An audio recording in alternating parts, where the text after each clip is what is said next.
Seguimos en Primera Plana, hoy con Eusebio Val del diario La Vanguardia, Mar Basset, corresponsal del País, y Leonardo Martinelli, corresponsal de La Stampa de Italia. Vamos a saber quién es nuestro personaje de la semana.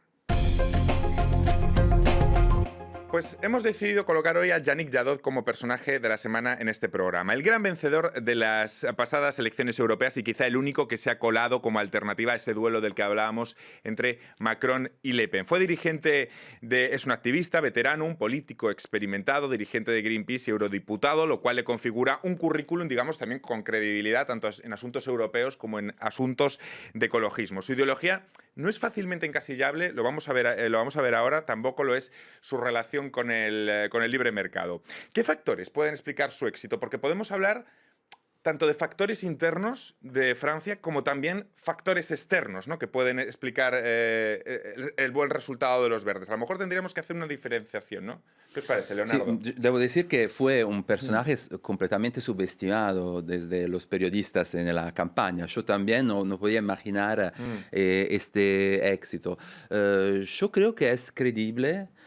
Que también por su edad, por su pasado, es un personaje creíble que puede hablar, como decía antes, de una posibilidad de partido de gobierno. Creo que esto es importante. Después hay, en Francia, también en el resto de Europa, pero en Francia es claro, una tendencia a valorizar la ecología, y también hay un gobierno que tiene, esto creo que no lo debemos olvidar, un tema muy comprometente, muy difícil para manejar en la ecología, que es el nuclear. Y creo que Macron no puede ser el ecologista hasta un cierto nivel porque debe manejar una industria nuclear en profunda crisis en Francia y que no puede apagar de un día al otro, y tiene muchas dificultades también en los últimos días. Han postergado, por ejemplo, la inauguración de la nueva central de tercera generación en Flamanville. Estas son cosas que van a pesar en la política ecologista de Macron y que van a favorecer Jadot y su partido. Eso yo. Me parece muy interesante que haya introducido el tema nuclear. El tema nuclear. Porque, no sé, yo fui corresponsal muchos años en Alemania, y incluso antes, a principios de los 80, cuando nacieron los Verdes, ¿no?, que fue el gran partido verde que ahora se ha consolidado. Sí. Y entonces han gobernado y han estado gobernando. Claro, son las diferencias tanto en Länder y tanto con la CDU como con y a nivel federal, con Schröder, ¿no?, la primera coalición rojiverde. Pero en aquellos años 80, cuando nacieron los Verdes, sus grandes banderas eran luchar contra la energía nuclear y por el pacifismo. Y ahora estamos en otro...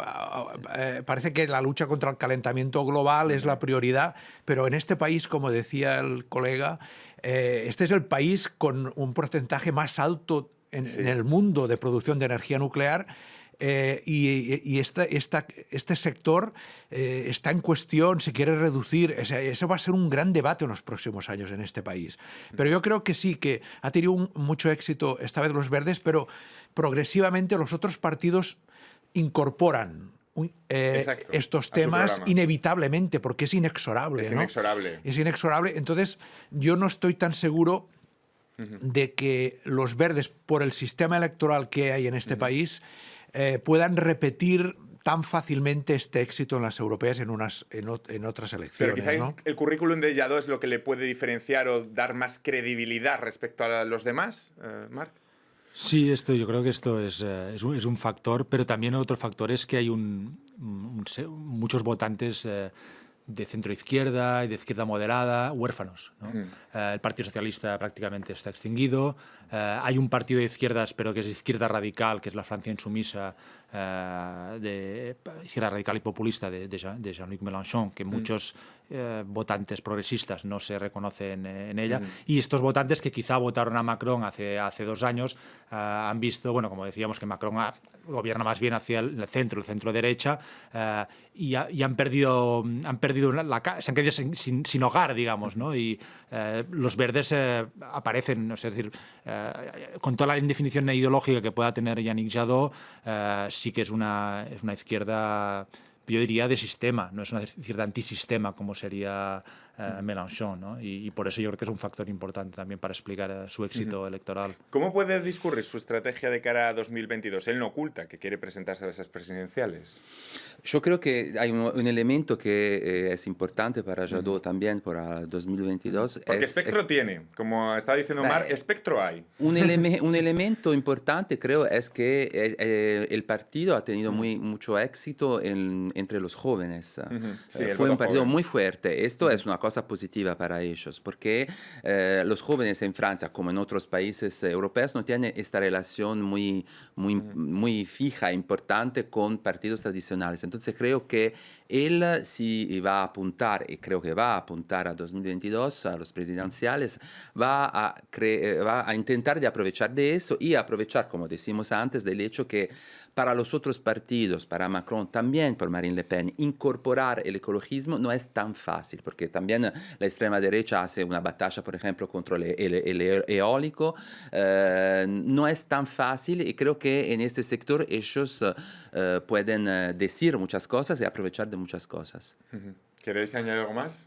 No, yo creo que la campaña, en los debates se veía como uno de los participantes más serios, ¿no? Sí. Porque... En fin, el candidato de la extrema derecha, un hombre muy joven, Jordan Bardella, que sin experiencia, y la pero que formaba también parte de la estrategia del Frente Nacional, ¿no? Y después una candidata de En Marche bastante floja, ¿no? Realmente. Es ministra de Asuntos Europeos. Hizo una campaña muy problemática, ¿no? Entonces, él yo creo que estuvo sólido al lado. Sólido, exactamente. Más de lo sólido. que se podía prever, porque de decir fue subestimado como personaje, creo que para muchos analistas y periodistas. Bueno, pues hoy en nuestra contraportada vamos a tratar un asunto plenamente conectado a esto de lo que venimos a hablar, una circunstancia que estamos viviendo aquí en Francia y que está perfectamente conectada. Ya saben que en Europa estamos viviendo una auténtica ola de calor, una canícula aquí en Francia con todo el gobierno movilizado y más de 2/3 del país en alerta naranja. Ya 4 departamentos del sur hoy en alerta roja, donde se van a rozar los 43-44 grados de temperatura. Una ola de calor que viene del Sáhara y con el calentamiento global causado principalmente por las emisiones de gas con efecto invernadero, esos fenómenos que antes eran, pues a lo mejor, más excepcionales. Recordemos la canícula mortal que llegó a 20.000 muertos aquí en Francia en el año 2003, pero era en el mes de agosto, es decir, tenemos temperatura récord para ser el mes de junio ahora mismo. La constatación de este tipo de fenómenos seguro que tiene consecuencias políticas. Hay una sensibilización cada vez mayor del votante hacia los programas ecológicos, es decir, lo que comentaba antes Eusebio. Hoy en día un partido político no se puede permitir no tener un programa serio ecológicamente, ¿no? Esto es claro, la canícula va a ser... Sí. Yo creo también que se debería recordar que la canícula fue ya, creo en 2003, un shock psicológico en Francia y también un grave problema político para el gobierno de aquellos tiempos. Entonces creo que también ahora Macron y el gobierno de Édouard Philippe tienen mucho miedo de eso, entonces se habla mucho de la canícula cada día en los medios, hay muchas medidas, ministros que dicen lo que se debe hacer y creo que está relacionado de un lado al debate ecológico y también a este pasado que pesó mucho sobre el gobierno en el gobierno político de aquellos tiempos. Hay ciudades como París, como Lyon, que han prohibido la circulación de los coches más contaminantes, a lo mejor decisiones que eran antes más cuestionadas y cada vez lo son menos. Bueno, yo no estaría tan seguro. No. Yo no estaría tan seguro. Yo creo que en este terreno hay muchas contradicciones, ¿no? Por ejemplo, la revuelta de los chalecos amarillos se inició por la ecotasa, ¿no? Que en principio era una medida ecológica y sin embargo suscitó una protesta tremenda. Es decir, que conciliar estas políticas ecologistas y encontrarles un consenso en el electorado es muy difícil, porque se podía justificar bien y en cambio el gobierno dio una marcha atrás muy rápida. Es decir, esto demuestra lo complejo que es gobernar en esta época, intentando aplicar medidas contra el cambio climático y no perder electorado, mantener la paz social. Creo que es extremadamente complicado. Muy complejo conciliar esa Francia de los chalecos amarillos con las medidas ecologistas y la agenda ecologista. Es que las medidas ecologistas cuestan dinero, ¿no? Y alguien tiene que pagarlas y nadie las quiere pagar. Y yo creo que, como dice Eusebio, la crisis de los chalecos amarillos, esta revuelta, mostró las contradicciones de la política contra el cambio climático, en la que el gobierno de Macron, aunque fue Macron el que enarboló la bandera de la lucha contra el cambio climático contra Trump, cuando Trump sacó a Estados Unidos del Acuerdo de París, luego no está cumpliendo con los objetivos fijados Macron, ¿no? Más complejo de lo que parece. Sí, yo creo también que los chalecos amarillos y todo eso mostró que este país no solo es polarizado, pero es muy fragmentado también. Y es una novedad para Francia, porque Italia, por ejemplo, fue siempre un país fragmentado, no es una novedad.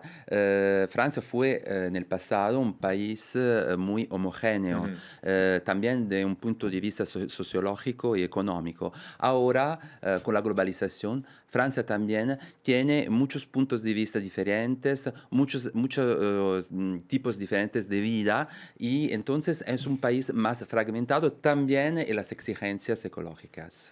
Y eso se ve. ¿Cómo valoráis la gestión que está haciendo de todo este episodio de Canícula el gobierno, los mensajes que está enviando? ¿Cómo lo ves?